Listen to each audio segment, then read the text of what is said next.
Hello बच्चों, चलिए देखते हैं class 10 chapter first real number का टॉपिक इरेशनल नंबर कि किसी भी गिवन नंबर को इरेशनल नंबर कैसे प्रूव किया जाता है। ये टॉपिक ज्यादा कंफ्यूज करता है आपको क्योंकि आपका कंसेप्ट उतना ज्यादा बिल्डअप नहीं होता, स्ट्रॉन्ग नहीं होता, ताकि आप किसी इरेशनल नंबर को इरेशनल नंबर प्रूव कर सकें। तो मैं यहां पे आपके कंसेप्ट को बिल्कुल स्ट्रॉन्ग करने वाला हूं, तो चिंता मत कीजिए, सीट बेल्ट बांध लीजिए और अच्छे से पढ़ेंगे यहां पे इरेशनल नंबर के बारे में। सबसे पहले आपको मैं यहां पे बता दूं कि इरेशनल नंबर होता क्या है, उसकी डेफिनेशन से शुरुआत करते हैं। क्या होते हैं irrational number? These are those numbers which can not be written as p by q form and they are non terminating. क्या कहा है यहां पे बच्चों कि जिन नंबर्स को हम पी बाई क्यू की फॉर्म में नहीं लिख सकते और वो नंबर जो कि नॉन टर्मिनेटिंग हो, उन सभी नंबर्स को हम इरेशनल नंबर की कैटेगरी में लेके चलते हैं।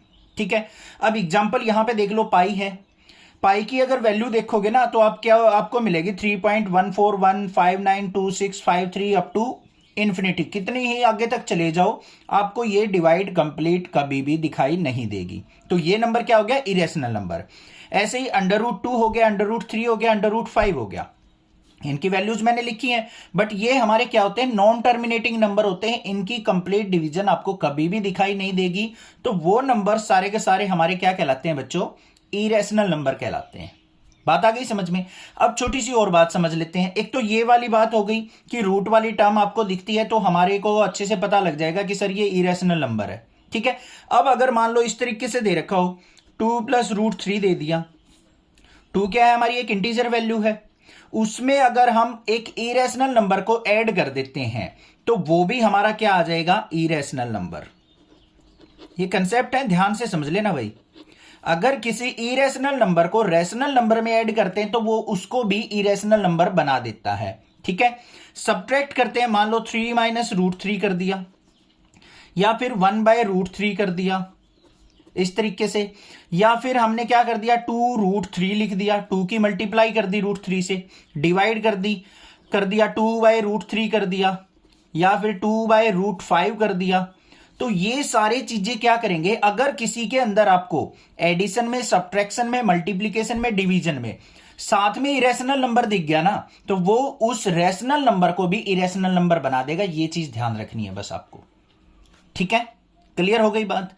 अब चलते हैं अपने यहां पे 2-3 टाइप के क्वेश्चंस हैं कि हम किसी भी इरेशनल नंबर को इरेशनल कैसे प्रूव करते हैं, जो कि हमारे सिलेबस में √2, √3, √5, उनमें से एक एग्जांपल ले लेते हैं हम √5 का कि √5 को हम इरेशनल नंबर कैसे प्रूव करेंगे।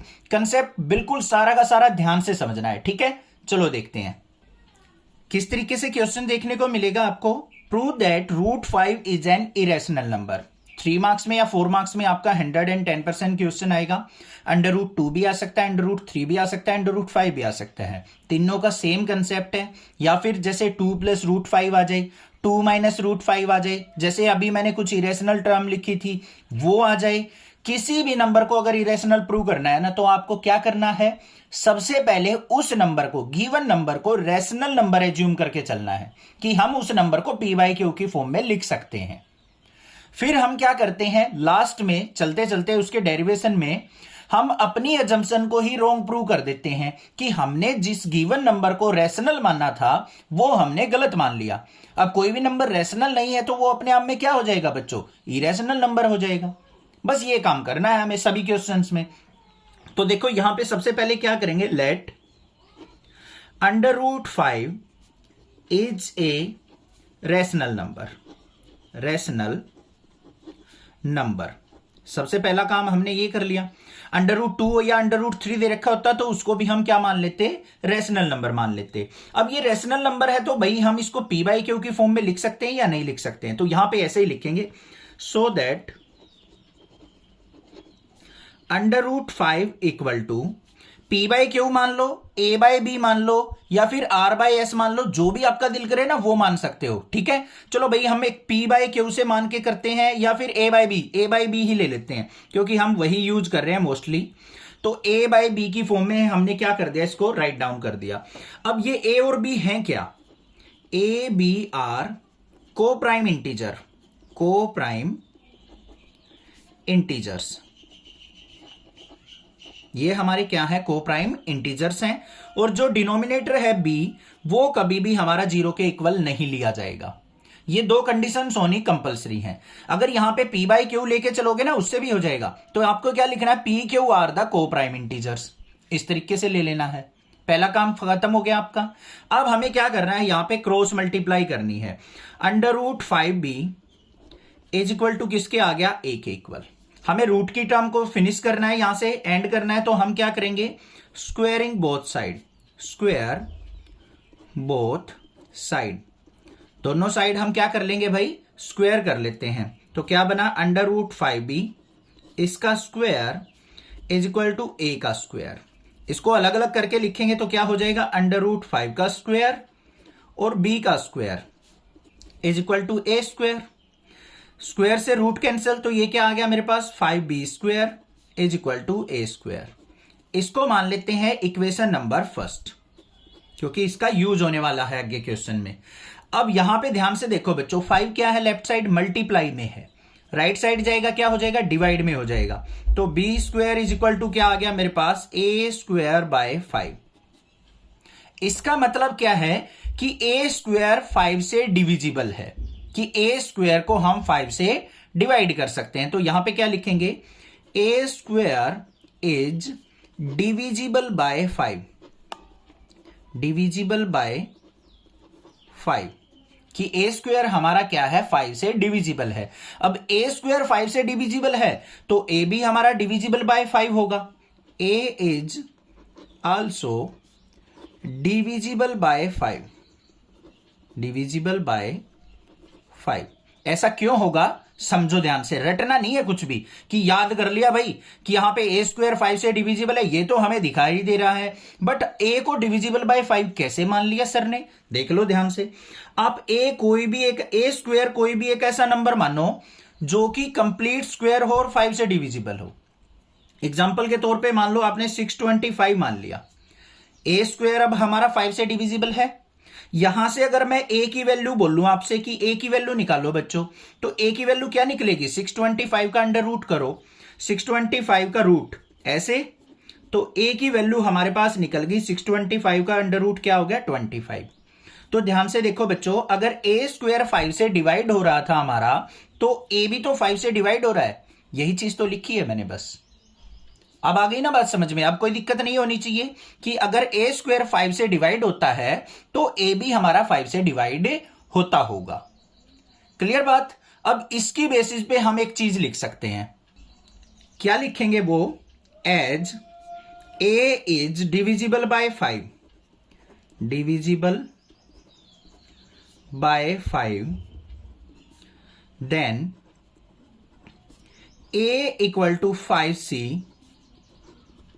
for some integer, for some positive integer। क्या लिखा है मैंने, ध्यान से समझो इस बात का मतलब। यहां पे मैंने लिखा है कि अगर a 5 से डिविजिबल है तो a इक्वल टू 5 का मल्टीपल होगा, और c यहां पे क्या है, for some positive integer, c कोई भी एक पॉजिटिव इंटीजर हो सकता है। अब ध्यान से समझ लो भाई, इसमें एक और चीज बात है कि c की वैल्यू मान लो मैंने 1 पुट की भाई, तो a की वैल्यू क्या आ जाएगी, 5 1 जा 5, 5 से डिविजिबल है। c की वैल्यू 2 पुट की मैंने, 5 2 जा 10, वो भी हमारा 5 से डिविजिबल है। c की आप कोई भी वैल्यू पुट करते जाओगे ना, तो a की जो भी वैल्यू आएगी, फाइनल वैल्यू, वो हमेशा 5 से डिविजिबल होगी, क्योंकि हमारा जो a है वो डिविजिबल बाय 5 है, तो उसमें 5 क्या होगा, उसका एक मल्टीपल होगा, आपका कोई भी नंबर होगा। तो समझ में आई ये बात, क्लियर है कि a अगर हमारा 5 से डिविजिबल है तो a को हम 5c लिख सकते हैं। c कोई भी हमारा पॉजिटिव इंटीजर हो सकता है, 1 हो सकता है, 2 हो सकता है, 3 हो सकता है, 4 हो सकता है, अप टू इन्फिनिटी कोई भी हो सकता है। हमेशा a हमारा 5 से डिविजिबल ही रहेगा। क्लियर। अब इस a की वैल्यू को हम क्या करेंगे, इक्वेशन फर्स्ट में पुट कर देंगे, बस काम खत्म हो गया। अब हमारा put a equal to 5c in equation first कर दो भाई पुट। तो क्या आ गया यहां पे, 5b square is equal to, a की जगह 5c पुट करेंगे तो 5c का स्क्वायर, तो 5b square is equal to 5 का स्क्वायर क्या हो गया बच्चों, 25, c का स्क्वायर c स्क्वायर। तो यहां पे b square is equal to क्या आ गया, 5 से कट करेंगे तो 5c स्क्वायर आ गया। 5 यहां मल्टीप्लाई में लेफ्ट साइड आएगा, डिवाइड में हो जाएगा, तो क्या हो गया, b square by 5 is equal to c square. अब यहां पे देखो भाई, बी स्क्वायर किससे डिवाइड हो रहा है, 5 से, तो यहां पे क्या लिखेंगे, b square is divisible by 5, divisible by 5, तो बी भी हमारा क्या होगा, b is also divisible by 5, divisible by 5। अब इस बात से क्या निकला, हमने क्या प्रूव किया, हमने देखा कि a जो है 5 से डिविजिबल है और b भी हमारा 5 से डिविजिबल है।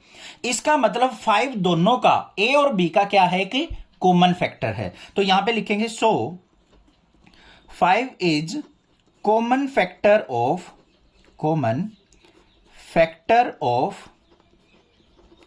a एंड b, कि a और b का 5 एक कॉमन फैक्टर है। बट ध्यान से देखो बच्चों, हमने a और b को क्या मानना था, हमने a और b को को प्राइम इंटीजर मानना था। मतलब a के अगर फैक्टर करोगे ना तो वो फैक्टर आएंगे a मल्टीप्लाई 1, b के फैक्टर करोगे तो b के फैक्टर आएंगे b मल्टीप्लाई 1। मतलब इनमें बस 1 ही कॉमन फैक्टर हो सकता है, वही हमारे क्या होंगे, को प्राइम नंबर होते हैं। हमने तो ऐसा मानना था, बट हमने यहां पे क्या देखा कि 5 भी हमारा तो कॉमन फैक्टर आ गया। तो इसका मतलब क्या है, ए बी हमारे यहां पे जो हमने को प्राइम नंबर माने थे वो हमारे को प्राइम नहीं रहे। तो हमने जो √5 को रैशनल नंबर माना था वो क्या हो गया, हमारा अजम्पशन रॉन्ग हो गया। तो यहां पे क्या लिखेंगे, so our assumption √5 is rational is wrong. तो हमारी अजम्पशन क्या हो गई, रॉन्ग हो गई। So √5 is irrational number. तो √5 क्या हो जाएगा, हमारा एक इरेशनल नंबर हो जाएगा। बात क्लियर हो गई, समझ में आ गया किस तरीके से हमें इस टाइप के क्वेश्चन को करना है। अब मैं आपको दिखा देता हूं √2 और √3 को भी कैसे सोल्व आउट किया गया है। तो आप इसको वीडियो को आप पॉज करके आसानी से देख सकते हैं। ये मैंने वैसे प्लेलिस्ट में भी डाल रखे हैं क्वेश्चन सोल्व आउट करके। तो ये √3 का मैंने बता रखा है कि किस तरीके से प्रूफ होगा, तो आप इसके स्क्रीनशॉट ले सकते हैं वीडियो पॉज करके। ये तो हो गया √3 का। अब मैं √2 का भी दिखा देता हूं। ये हो गया हमारा √2 का प्रूफ। तो मैंने तीनों के तीनों प्रूफ जो आपके सिलेबस में है वो किस तरीके से करने हैं, सेम कंसेप्ट तीनों में फॉलो किया गया है, उसी को यूज करते हुए हमें क्या करना है, यहां पे प्रूफ करना है। समझ में आ गई बात। चैनल को सब्सक्राइब, वीडियो को लाइक जरूर कर लेना बच्चों। अभी हम देखते हैं कुछ कि इरेशनल नंबर के अंदर कोई हम रेशनल नंबर को ऐड कर दें, सब्ट्रैक्ट कर दें, मल्टीप्लाई कर दें, डिवाइड कर दें, तो उस नंबर को इरेशनल कैसे प्रूव किया जाता है। तो क्या है question, prove that 3 + 2√5 is irrational number. यहां पे ऐसे दे रखा हो, मान लो 2 - 3√5 दे रखा हो, या फिर मान लो इस तरीके से दे रखा हो 2 - 2√3 दे रखा हो, या कुछ और दे रखा हो। इस तरीके का अगर आपको एडिशन सब्ट्रैक्शन में कोई नंबर मिलता है, उसको इरेशनल नंबर प्रूव करना हो, तो हम क्या करेंगे। सबसे पहला काम क्या है, मैंने बताया था, लेट 3 + 2√5 जो भी नंबर गिवन हो इज रैशनल नंबर। क्या मान लिया हमने, इसको रैशनल नंबर एज्यूम कर लिया। अब ये रैशनल नंबर है तो सो दैट इसको हम p/q की फॉर्म में लिख सकते हैं या फिर a/b की फॉर्म में लिख सकते हैं। तो 3 + 2√5 इज इक्वल टू क्या हो गया, a/b हो गया। बात क्लियर बच्चों। अब a और b क्या है वो जरूर लिखेंगे। a b आर को प्राइम इंटीजर्स और b जो होगा डिनोमिनेटर नॉट इक्वल टू 0। ये दो कंडीशन कंपलसरी हैं, इनको लिखना जरूरी है आपको। अब यहां पे आपको क्या करना होता है बच्चों, इस टाइप के क्वेश्चन में आपको एक ही चीज पे ध्यान देना है कि हमें रूट वाली टर्म को लेफ्ट हैंड साइड रखना है, बाकी टर्म्स को आपको राइट हैंड साइड ले जाना है। यही एक कंसेप्ट है बस इस टाइप के क्वेश्चंस को सोल्व करने के लिए। तो हम यहां पे देखो 3 को राइट साइड लेके जाएंगे, माइनस में जाएगा, तो यहां पे क्या रह जाएगा, 2√5 इक्वल टू a/b माइनस में 3। अब इसका एलसीएम लेंगे तो इसके अपॉन में 1 मान लेंगे, तो यहां पे क्या हो गया, 2√5 इक्वल टू एलसीएम क्या आ गया, b आ गया, b से b कैंसिल आउट, तो क्या बचा बच्चों, a। माइनस में, b को 1 से डिवाइड करेंगे तो फिर b की 3 से मल्टीप्लाई 3b, ये हो गया 16 आउट होके। अभी यहां पे √5 के साथ 2 रह गया, 2 को भी ले जाओ, तो √5 is equal to a minus 3b divide by, ये क्या आ गया 2b। अब a और b हमारे क्या थे, को प्राइम इंटीजर्स थे। अगर आप यहां पे a और b की कोई भी को प्राइम इंटीजर वैल्यू पुट करते हो तो आप इसको सोल आउट करते हो तो हमारे पास ये क्या आएगा, एक रैशनल नंबर निकल के आएगा। क्या निकल के आएगा बच्चों, एक रैशनल नंबर निकल के आएगा। उसको मैं अभी दिखा देता हूं, a माइनस 3b अपॉन में 2b। यहां पे मान लो मैंने वैल्यू पुट कर दी, a की वैल्यू पुट कर दी मैंने 11 और b की वैल्यू मान लो पुट कर दी मैंने 2। सिंप्लीफाई कर दो, 11 minus 3 multiply 2 divide by 2 multiply 2, तो क्या आ गया भाई 11 माइनस यहां पे क्या आ गया 3 2 जा 6 तो 5 डिवाइड बाई 2 2 जा 4, तो क्या है बच्चों 5/4 आ गया। और ये क्या है, हमारा एक रैशनल नंबर है या नहीं है। कोई और वैल्यू जो आपके दिल में पुट करनी हो ना, वो को प्राइम वैल्यू आप पुट कर सकते हो। अब फिर देखोगे यहां पे आपका जो रिजल्ट आएगा वो क्या आएगा, एक रैशनल नंबर आएगा। ये हमारी क्या है, लेफ्ट हैंड साइड है, ये हमारी क्या है, राइट हैंड साइड है। तो यहां पे देखो, हेयर लेफ्ट हैंड साइड √5 क्या है, इज इरेशनल। क्या है ये, इरेशनल है। और राइट हैंड साइड क्या है हमारी, a माइनस 3b अपॉन में 2b इज रैशनल। क्या बच्चों कभी इरेशनल नंबर रैशनल नंबर के इक्वल हो सकता है, कभी भी नहीं होगा। तो यहां पे क्या लिखेंगे, it is not possible, not possible. अब अगर आप चाहते हो कि सर मैं ये इतनी सारी बातें तो लिखना मुझे थोड़ा सा ऑकवर्ड लग रहा है, मुझे अच्छा नहीं लग रहा, तो सिंपल सा तरीका बता दो। तो हमें क्या करना है, यहीं पे जो ये आया था ना मेरे पास √5 is equal to a minus 3b upon में 2b, तो यहां पे लिख दो ये क्या है, इरेशनल, इरेशनल। और ये क्या है हमारा, रैशनल। ये कभी भी इक्वल नहीं हो सकते, ये चीज भी लिख सकते हो आप। इस स्टेप के बाद ये डायरेक्ट लिख दो और फिर आ जाओ, so our assumption 3 + 2√3 is rational. हमने यही तो मानना था, इसको रैशनल मानना था, एजम्पशन ली थी, इज रोंग।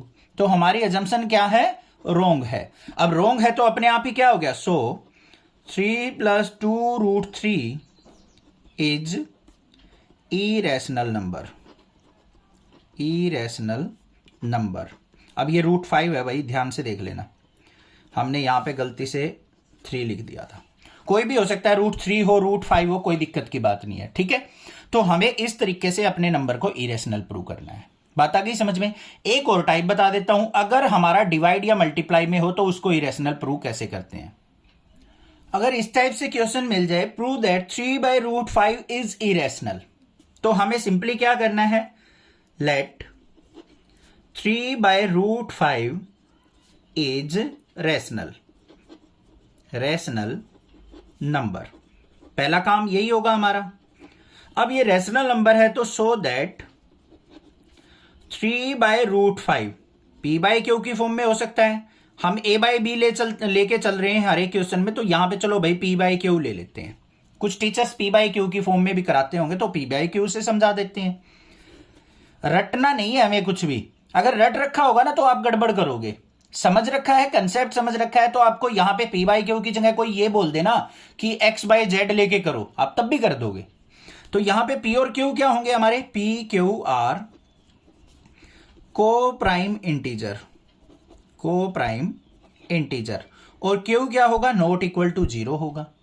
अब हमें क्या करना है, लेफ्ट साइड रूट वाली टर्म रखनी है और राइट साइड हमें क्या करना है, विदाउट रूट वाली टर्म लेके आनी है।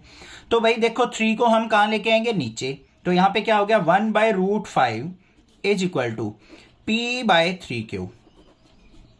अब रूट को हमें ऊपर लेके जाना है तो हम क्या करेंगे, यहां पे ऑन रेसिप्रोकल, रेसिप्रोकल, रेसिप्रोकल करेंगे तो ये क्या हो गया, √5 इज इक्वल टू 3q/p।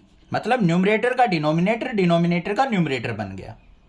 या तो ऐसे कर लो, या फिर दूसरा तरीका क्या है, 1/√5 इज इक्वल टू p/3q है बच्चों, क्रॉस मल्टीप्लाई बिठा दो इसकी, 3q की 1 से करेंगे तो 3q इज इक्वल टू इसकी करेंगे तो √5p।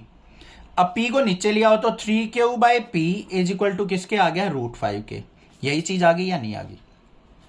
अब भाई ध्यान से देखो, q और p क्या है, हमारे को प्राइम इंटीजर है। अब q और p की कोई भी आप को प्राइम वैल्यू पुट करोगे ना तो ये आपका एक इरेशनल नंबर क्रिएट करके देगा। बट √5 क्या है, इरेशनल नंबर है, तो यहां पे क्या आ गया, ये हमारा इरेशनल, और ये क्या है, हमारा एक रेशनल नंबर, जो कि हमारा हमेशा क्या होगा, नॉट इक्वल टू होगा। ठीक है, तो यहां पे क्या लिखेंगे, so our assumption 3/√5 is rational is